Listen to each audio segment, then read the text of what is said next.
तीसरा कह रहा ग्रामीण क्षेत्र पर शासन चलाना। अगर आपने क्लास 6 क्लास 7 की वीडियो नहीं देखी है और इसमें पहला चैप्टर और दूसरा चैप्टर नहीं देखा है तो आपको बिल्कुल भी समझ में नहीं आएगा। ठीक है।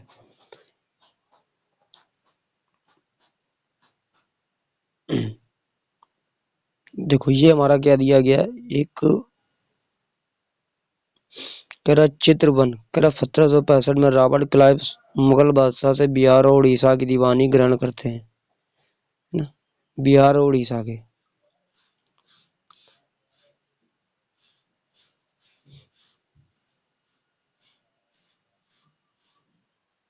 चलो कह रहा कंपनी दीवान बन गई। कह रहा 12 अगस्त 1765 को मुगल बादशाह ने ईस्ट इंडिया कंपनी को बंगाल का दीवान तैनात किया। कह रहा इस बात की पूरी संभावना है कि यह घटना मुट्ठी भर अंग्रेजों और हिंदुस्तानियों की मौजूदगी में रॉबर्ट क्लाइव के तंबू में घटी होगी, लेकिन ऊपर दिए गए चित्र में से इस घटना को एक भव्य समारोह के रूप में दिखाया गया। कह रहा यह चित्र उस चित्रकार ने बनाया है जिसे रॉबर्ट क्लाइव ने अपने जीवन की यादगार घटनाओं को चित्रित करने का जिम्मा सौंपा था। कह रहा बंगाल के दीवानी हाथ आ जाना अंग्रेजों के लिए निश्चय ही एक बड़ी घटना थी। ठीक, आगे कह रहा है दीवान के तौर पर कंपनी अपने नियंत्रण वाले भूभाग के आर्थिक मामलों के मुख्य शासक बन गई थी। अब उसे अपनी जमीन का शासन चलाने और आमदनी के व्यवस्थित करने का रास्ता ढूंढना था। ठीक, खैर इसके लिए उसे एक ऐसा रास्ता ढूंढना था जिससे कंपनी के बढ़ते खर्चों को पूरा करने के लिए उसके काफ़ी आमदनी जुटाई जा सके। खैर व्यापारी कंपनियों के नाते और उसे ख्याल में रखना था कि वह अपनी ज़रूरतों की चीज़ें खरीदती बेचती रहे। ठीक, कह रहा है कि समय के साथ साथ कंपनी को यह भी समझ में आने लगा कि उसे सावधानी के साथ आगे बढ़ना होगा। बाहरी ताकत आने की वजह से उन लोगों को भी शांत रखना था जो गांव देहात में अपने पहले शासन कर चुके थे और उनके पास भी अभी भी काफ़ी ताकत व सम्मान था। ऐसे लोग जो स्थानीय सत्ता में रह चुके थे उन्हें नियंत्रित करना था कि जरूरी था, लेकिन उन्हें खत्म नहीं किया जा सकता था। कह रहा है कि यह काम कैसे है। इस अध्याय में देखेंगे कंपनी ने ग्रामीण इलाकों को उपनिवेश कैसे बनाया, आय के संसाधन कैसे जुटाए, लोगों को अधिकार किस तरह तय किए और मनमाफिक फैसलों की खेती कैसे कराई। ठीक, कह रहा कंपनी की आमदनी का मतलब क्या है। कंपनी दीवान तो बन गई थी लेकिन अभी भी खुद को एक व्यापारी ही मानती थी। कह रहा कंपनी में भारी भरकम लगान ही तो चाहती थी, लेकिन इसके आकलन और वसूली की कोई नियमित व्यवस्था करने में हिचकिचाती रही। कह उसकी कोशिश यही थी कि वह ज़्यादा से ज़्यादा राजस्व हासिल करे और कम से कम कीमत पर बढ़िया सूती और रेशमी कपड़ा खरीदे। इसी कारण 5 साल के भीतर बंगाल ने कंपनी द्वारा खरीदी जाने वाली चीज़ों को कुल मूल्य दोगुना हो चुका था। करीब 1765 से पहले कंपनी ब्रिटेन से सोने और चांदी का आयात करती थी और इन चीज़ों के बदले सामान खरीदती थी। अब बंगाल में इकट्ठा होने वाले पैसों से ही निर्यात के लिए चीज़ें खरीदी जा सकती थी। ठीक है। करा जल्दी ही ये जाहिर हो गया कि बंगाल के अर्थशास्त्र एक गहरे संकट में फंसती जा रही थी और कारीगर गांव छोड़कर भाग रहे थे क्योंकि उन्हें बहुत कम कीमत पर अपनी चीज़ें कंपनी को जबरन बेचनी पड़ती थी। कर किसान अपना लगान नहीं चुका पा रहे थे, कारीगर का उत्पादन गिर रहा था और खेती चौपट होने की दिशा में बढ़ रही थी।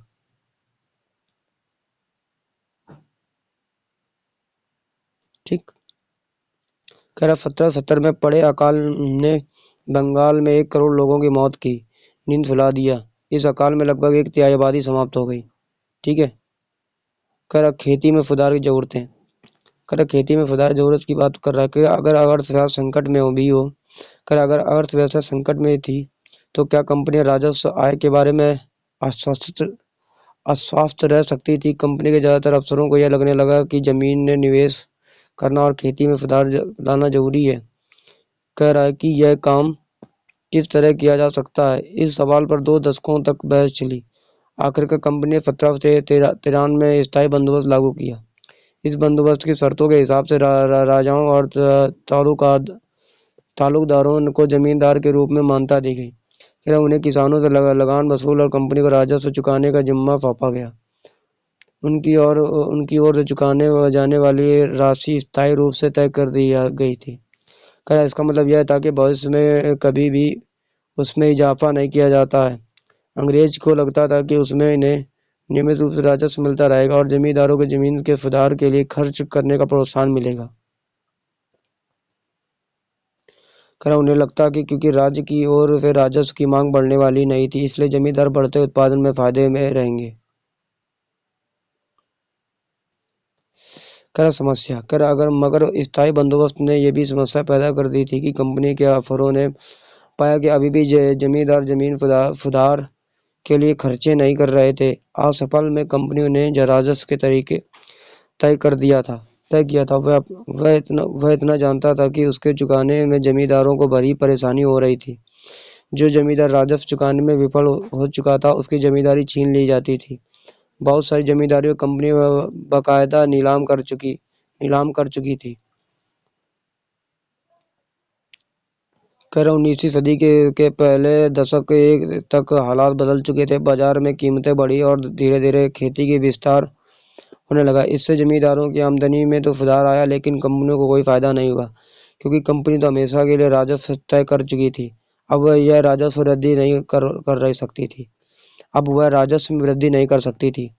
आगे लेकिन जमींदारों को अभी भी जमीन की बेहतरी में कोई दिलचस्पी नहीं थी। उनमें तो कुछ बंदोबस्त शुरुआती सालों में ही अपनी जमीन गंवा चुके थे, और जो बच रह गए थे, अब उन्हें भी बिना परेशानी और निवेश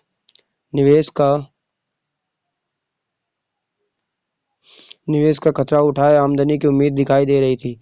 जब तक जमींदार किसानों को जमीन देकर उनमें लगान वसूल कर सकते, उन्हें जमीन में सुधार की परवाह नहीं थी। दूसरी तरफ गांवों में किसानों की व्यवस्था बहुत ही दमनकारी दिखाई दी। किसान को जो लगान चुकाना था वह बहुत ज्यादा था, और जमीन पर उसका अधिकार सुरक्षित नहीं था। लगान चुकाने के लिए अक्सर महाजन से कर्ज लेना पड़ता था। अगर वह लगान नहीं चुका पाता था तो उसे पुश्तैनी जमीन से बेदखल कर दिया जाता था।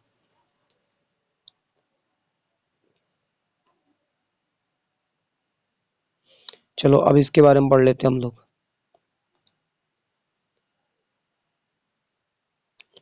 कह रहा है कि लॉर्ड कॉर्नवालिस जिस समय स्थायी बंदोबस्त लागू किया गया, उस समय कॉर्नवालिस भारत का गवर्नर जनरल था जब स्थायी बंदोबस्त को लागू किया गया था। कह रहा बंगाल के रैयतों पर कोलब्रुक का कथन। कह रहा बंगाल के बहुत सारे गांवों में कई ताकतवर रैयत खुद खेती नहीं करते थे। वे औरतों को पट्टों पर जमीन देते थे और उनसे भारी लगान वसूल कर लेते थे। 1860 में एच.टी. कोलब्रुक ने इन काश्तकारों की स्थिति और शब्दों को बयान की थी। कह रहा बटाई की भारी और शर्तों और मवेशियों बीच आजीविका व कर्जों के बदले बेगारी से दबे हुए काश्तकार खुद को कर्ज के से कभी बाहर नहीं निकाल सकते थे। जब उन्हें जीने को भी पूरा नहीं मिलता था, ऐसे भयानक हालात से वे दिल लगाकर काम कैसे कर सकते हैं। ना ही उन्हें अपनी हालात सुधारने की कोई उम्मीद थी, ना ही दिखाई देती थी।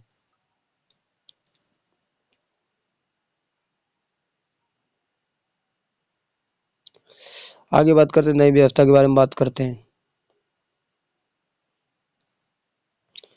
19वीं सदी की शुरुआत में कंपनी के बहुत सारे अधिकारियों को इस बात के भी यकीन हो चुका था कि राजस्व बंदोबस्त में दोबारा बदलाव लाना जरूरी है। जब कंपनी को शासन या व्यापार अपने खर्च चलाने के लिए अपने पैसों की जरूरत हो, तो वह स्थायी रूप से राजस्व तय करके काम कैसे चल सकती है। बंगाल प्रेसिडेंसी के उत्तर पश्चिमी प्रांतों इस इलाके का ज्यादातर हिस्सा अब उत्तर प्रदेश में के लिए होल्ट मैकेंजी नामक अंग्रेज ने एक नई व्यवस्था तैयार की, जिसे 1822 में लागू किया गया। मैकेंजी को विश्वास था कि उत्तर भारतीय समाज में गांव एक महत्वपूर्ण सामाजिक संस्था है, और इसको बचाए रखने के लिए उसके आदेश पर कलेक्टर ने गांव-गांव के दौरा किए। जमीन की जांच, खेती को पैमाना और विभिन्न समूहों में रीति रिवाजों को दर्ज किया। गांव के एक महल की खेत अनुमानित राजस्व को जोड़कर एक गांव का ग्राम समूह माल से वसूल होने वाले राजस्व का हिसाब लगाया जाता था। ठीक।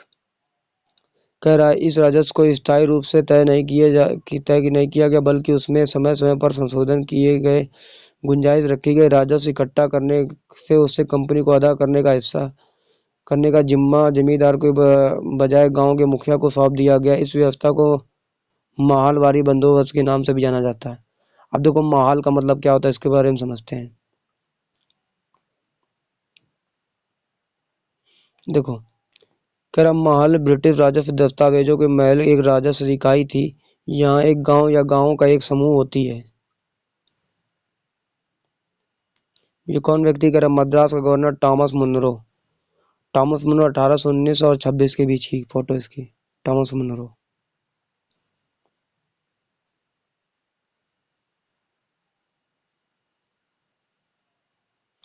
चलो मुनरो की व्यवस्था के बारे में बात कर लेते हैं। कर मुनरो की व्यवस्था कर ब्रिटिश नियंत्रण वाले दक्षिण भारतीय इलाकों में भी स्थायी बंदोबस्त की जगह नई व्यवस्था अपनाने का प्रयास किया गया। ठीक, वहाँ जो नई व्यवस्था विकसित हुई उसे रैयतवाड़ी या रैयतवारी के नाम से दे दिया गया। कर कैप्टन अलेक्जेंडर रीड ने टीपू सुल्तान के साथ चले युद्धों के बाद कंपनियों द्वारा कब्जे ले लिए गए कुछ इलाकों में व्यवस्था को आजमा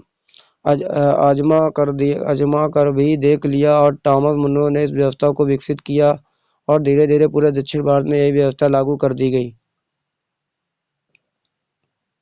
कर रीड और मुनरो को लगता था कि दक्षिण में परंपरागत जमींदार नहीं थी, इसलिए उनका तर्क यह था कि उन्हें सीधे किसानों रैयतों से ही बंदोबस्त करना चाहिए जो पीढ़ियों से जमीन पर खेती करते हुए आ रहे हैं। कर राजस्व आकलन से पहले उनके खेतों को सावधानी पूर्वक और अलग अलग संरक्षण किया जाना चाहिए। कर मुंडो का यह मानना था कि अंग्रेजों को पिता की भांति किसानों की रक्षा करनी चाहिए। कर सब कुछ ठीक नहीं था। कर नई व्यवस्थाएं लागू होने के बाद महज कुछ साल के भीतर उनमें समस्या दिखने लगी। कर जमीन से होने वाली आमदनी बढ़ाने के चक्कर में राजस्व अधिकारियों ने बहुत ज्यादा राजस्व तय कर दिया। कर किसानों को राजस्व चुका नहीं पा रहे थे, रैयत गांवों से भाग रहे थे, बहुत सारे क्षेत्रों में गांव वीरान हो गए थे। कर आशावादी अफसरों की उम्मीद थी कि नई व्यवस्था किसानों को संपन्न उद्यमशील किसान बना देगी, लेकिन ऐसा नहीं हुआ।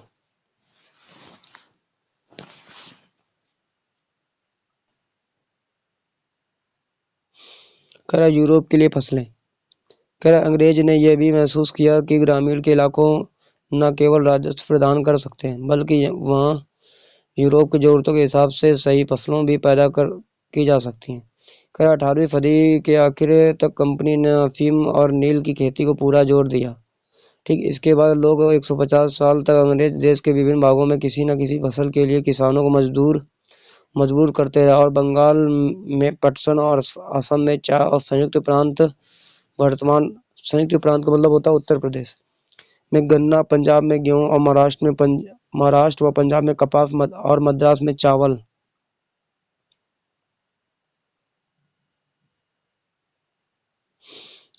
यह कैसे किया गया कि अंग्रेजों ने जरूरतों की फसलों की खेती को फैलाने के लिए तरीके अपनाए। आइए इस तरीके फसल के उत्पादन की पद्धति की अच्छी तरह समझें। कुछ आगे छूट तो नहीं गया? हाँ, कुछ नहीं छूटा आगे हमारा। चलो बात करते हैं।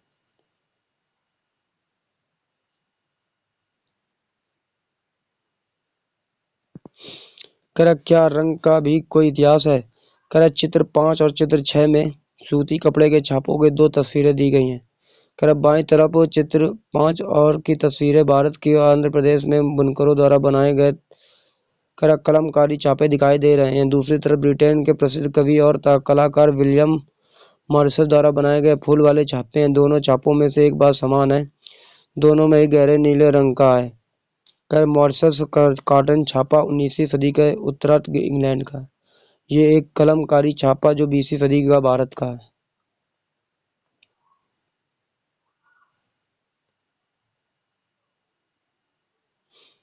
कर इस्तेमाल किया गया इस आमतौर पर नील कहा जाता था। क्या आप जानते हैं कि यह रंग किस तरह पैदा किया गया? कर इन छापों में आपने नीला रंग दिखाई दे रहा है, यह नील नाम के एक पौधे से निकाला जाता है। कर इस बात की काफी संभावना है कि 19वीं सदी में ब्रिटेन के मॉरिस ने छापों का इस्तेमाल किया गया नीला रंग भारत के भारत में उगने वाले नील के पौधों से ही तैयार किया गया होगा। उस समय भारत में दुनिया में नील का सबसे बड़ा स्रोत था। कह रहा भारतीय नील की मांग क्यों थी? कह रहा नील का पौधा मुख्य रूप से उष्णकटिबंधीय इलाकों में ही उगता था। कह रहा 13वीं सदी इटली, फ्रांस और ब्रिटेन कपड़ा और उत्पाद कपड़े की रंगाई के लिए भारतीय नील इस्तेमाल कर रहे थे।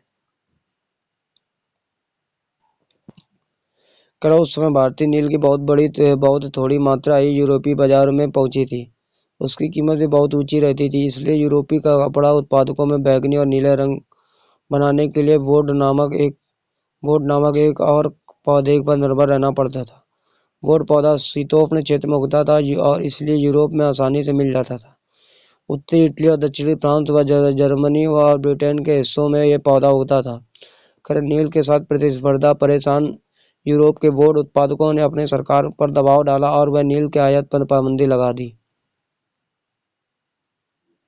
ठीक, मगर कपड़े के रंगन वाले नील को ही पसंद करते थे। नील से बहुत चमकदार नीला रंग मिलता था, जबकि वुड से मिलने वाला रंग बेजान और काफी फीका था। ठीक, 17वीं सदी तक आते आते यूरोपीय कपड़ा उत्पादकों ने नील आयात पर लगी पाबंदी में ढील देने के लिए अपनी सरकारों को राजी कर लिया और कैरिबियाई द्वीप समूह स्थित सेंट डिमोंगियो ने फ्रांसीसी, ब्राजील में पुर्तगाल, जमैका में ब्रिटिश और वेनेजुएला में स्पेनिश लोग नील की खेती करने लगे। उत्तरी अमेरिका के भी बहुत सारे भागों में नील के बागान सामने आ गए। 18वीं शताब्दी के आखिर तक भारतीय नील की मांग और बढ़ गई। ब्रिटेन के औद्योगिकीकरण का युग शुरू हो चुका था और उसके कपास उत्पादन में भारी इजाफा हुआ। अब कपड़ों के रंगाई की मांग और तेजी से बढ़ने लगी। जब नील की मांग बढ़ी और उसी दौरान वेस्ट इंडीज और अमेरिका से मिलने वाली आपूर्ति उनके कारणों बंद हो गई और 1783-1779 के बीच दुनिया का नील उत्पादन आधा रह गया। ब्रिटेन में रंगरेज अब नील की आपूर्ति के लिए बेचैनी से किसी और स्रोत की तलाश कर रहे थे और यहाँ नील का कहाँ से मिल सकता था।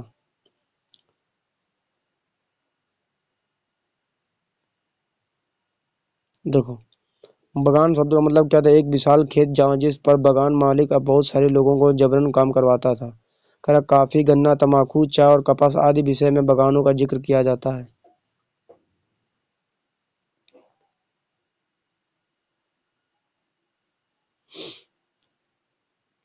भारत में ब्रिटेन की बढ़ोतरी दिलचस्पी। यूरोप में नील की बढ़ती मांग को देखते हुए ईस्ट इंडिया कंपनी ही भारत में नील की खेती बढ़ाते समय रास्ते ढूंढने लगी।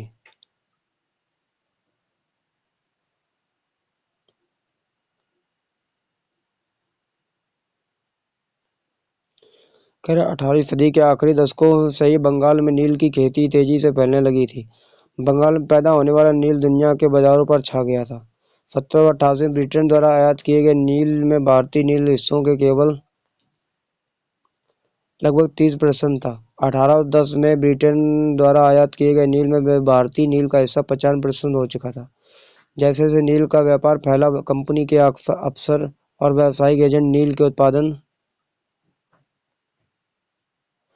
में पैसा लगाने लगे और समय बीतने के साथ कंपनी के बहुत सारे अधिकारियों ने नील के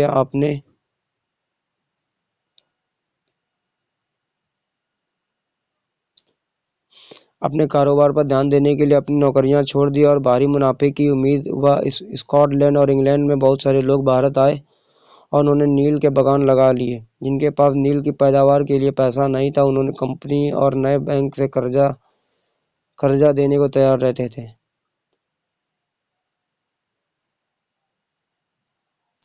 नील की खेती कैसी होती थी? नील की खेती दो मुख्य तरीके हैं, निज और रैयती। निज खेती व्यवस्था बगान मालिक खुद अपनी जमीन में नील का उत्पादन करते थे या तो जमीन खरीद लेते थे और दूसरे जमींदारों से जमीन भाड़े पर ले लेते थे और मजदूरों पर काम लगाकर नील की खेती करवाते थे। निज की समस्याएं। बगान मालिकों को निज खेती के क्षेत्रफल फैलाने की मुश्किलें आ रही थी। ठीक, नील खेती केवल उपजाऊ जमीन पर की जा सकती थी। ऐसे जमीनें पर आबादी वाले बहुत ज्यादा थी।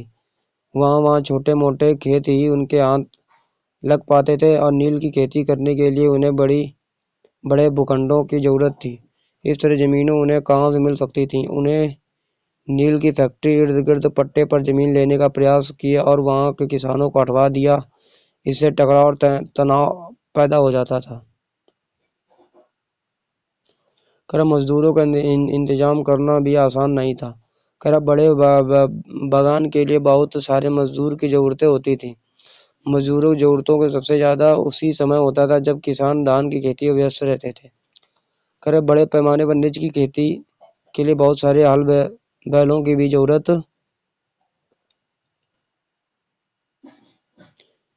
होती थी। कर 1 बीघा नील की खेती के लिए 2 हल चाहिए होते थे। इसके मतलब यह था कि अगर किसी बागान के मालिक के पास 1000 बीघा जमीन है तो उसे 2000 बैलों की जरूरत पड़ती थी। हलों को खरीदना और उनका रखरखाव एक बड़ी समस्या थी।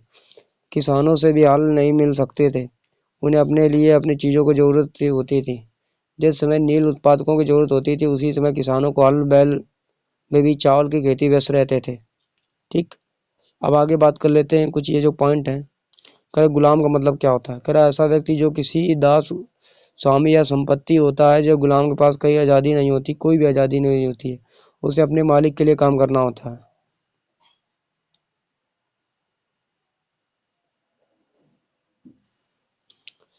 कर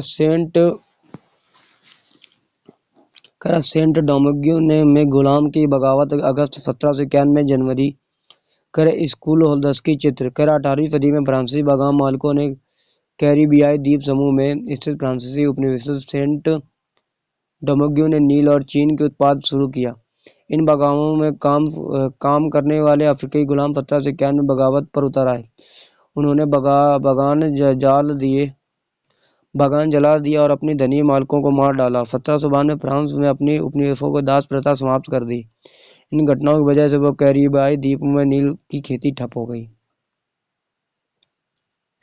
ये युद्ध है, देखो इस युद्ध के बारे में बात की गई।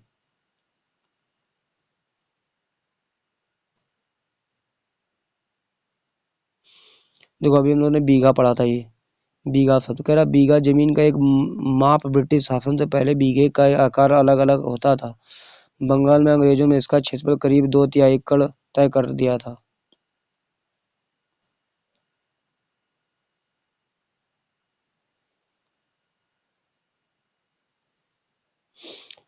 कर 19वीं सदी के आखिर तक बागान मालिक निजी खेती का क्षेत्रफल बनाने में हिचकिचाते थे। इस व्यवस्था के तहत नील की पैदावार वाली 25% से भी कम जमीन आती थी। बाकी जमीन रैयती व्यवस्था के अंतर्गत थी। कई रैयतों की जमीन पर नील की खेती कर रैयती व्यवस्था के तहत बागान मालिक रैयतों के साथ एक अनुबंध सट्टा करते थे। कई बार वे गांव के मुखियाओं को भी रैयतों की तरफ से समझौता करने के लिए बाध्य कर देते थे। खैर जो अनुबंध पर दस्तखत कर देते थे उन्हें नील उगाने के लिए कम ब्याज दर पर बागान मालिकों से नगद कर्जा मिलता था।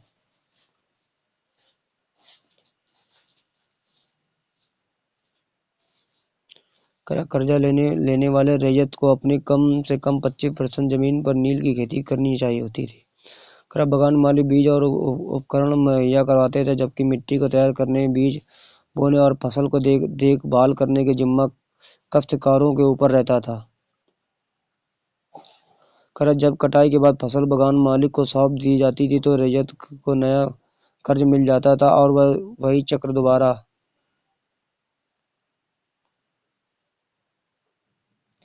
देख लो नील का उत्पादन कैसे होता था, देख लो इस तरीके से। ठीक है,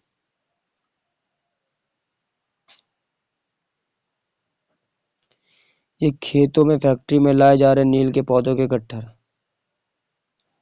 19वीं सदी की शुरुआत बंगाल मजदूर नील की खेती करते हुए। भारत में नील पौधे की कटाई अधिकांश पुरुष ही करते थे। ये देखो पुरुष ही कर रहे हैं नील की खेती कटाई।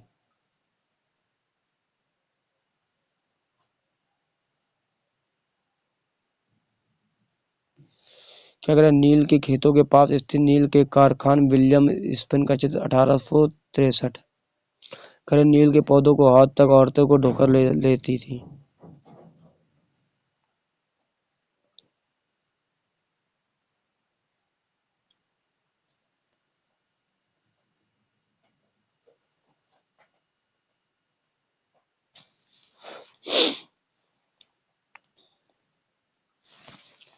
चलो, कह रहा नील गांव आमतौर पर बगान मालिकों के फैक्ट्रियों के आस पास ही होती थे।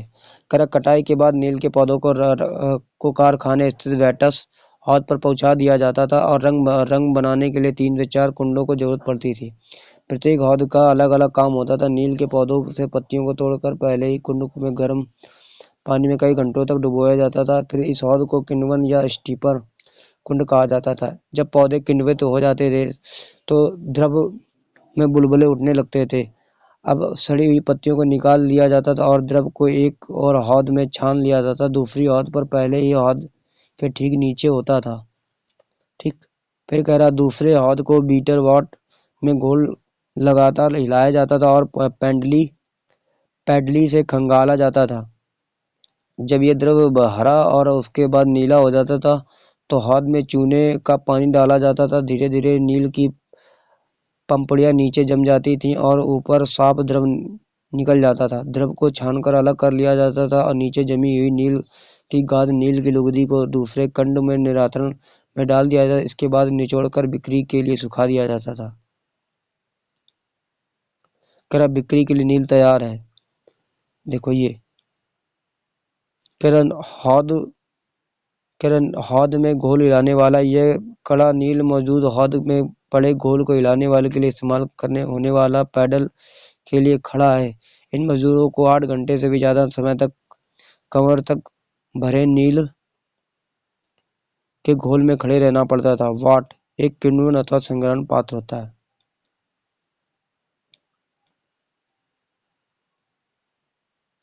यहाँ आप उत्पादन की आखिरी व्यवस्था को देख सकते हैं। दबाकर सांचों में डाल दी गई नील को लुगदी को काटकर मजदूरों पर मुहर लगा रहे हैं। पीछे वाले हिस्सों में मजदूर इन टुकड़ों को सुखाने के लिए ले जा रहे हैं। ये क्या कर रहे हैं, इस पे मुहर लगा रहे हैं। ठीक है,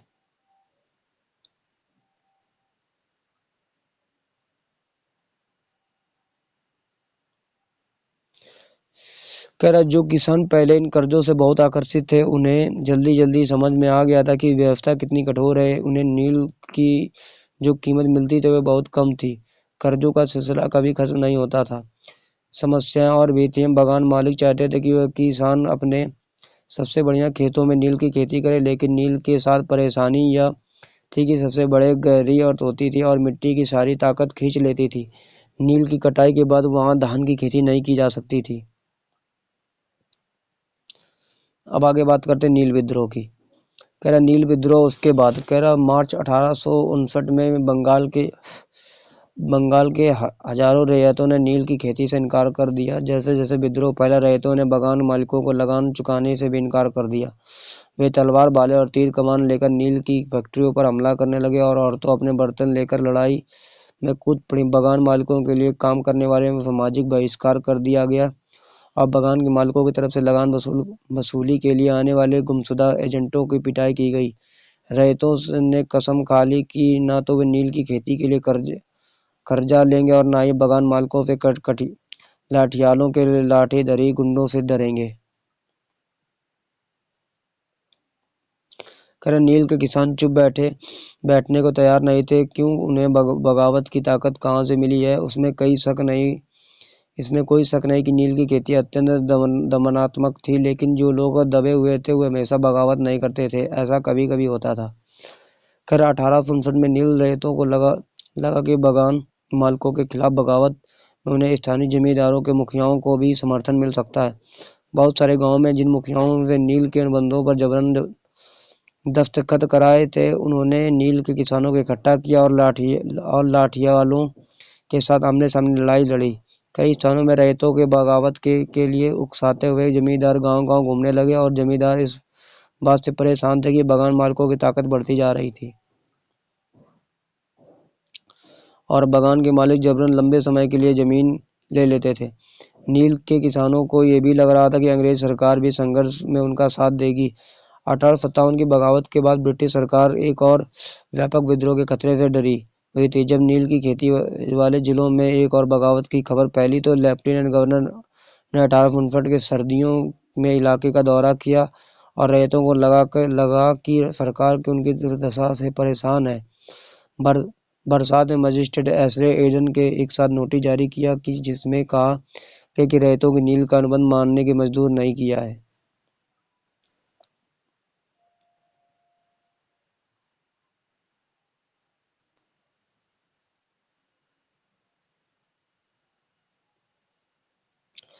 इस नोटिस के आधार पर लोगों में यह खबर फैल गई कि रानी विक्टोरिया ने नील की खेती न करने का हुक्म दे दिया है। ईडन किसानों को शांत करने और विस्फोटक स्थितियों को नियंत्रित करने की कोशिश कर रहे थे।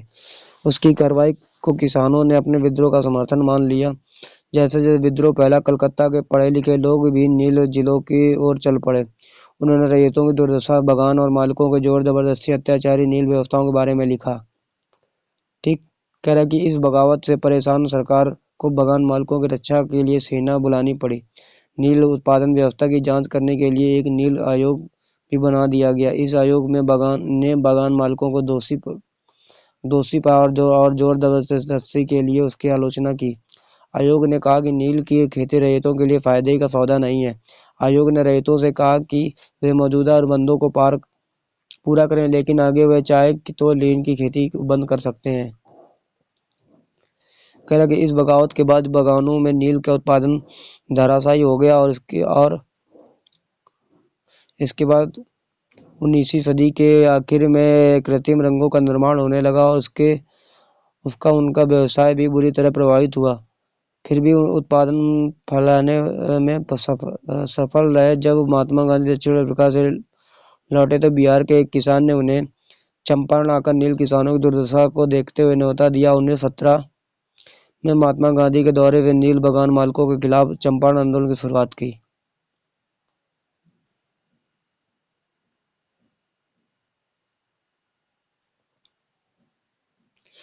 कह रहा भीख मांग लूंगा परंतु नील नहीं उगाऊंगा। कह रहा चांदपुर थाना हरदी के एक नील काश्तकार हाजी मुल्ला से मंगलवार 5 जून 1860 को नील आयोग के सदस्यों ने बात की। हाजी मुल्ला ने कुछ सवालों का जवाब इस तरह कह रहा WS सीटनकार, नील आयोग के अध्यक्ष, क्या तुम नील की खेती के लिए तैयार हो? अगर नहीं तो किस तरह शर्त को खेती करना चाहोगे?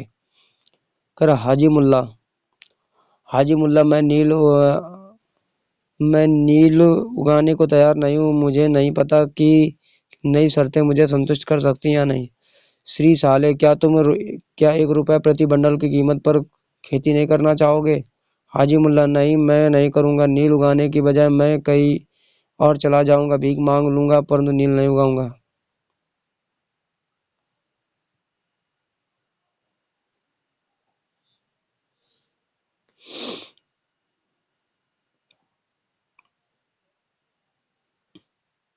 क्या लिखा? कैरिबियाई द्वीप समूह स्थित बगानों में नील का उत्पादन।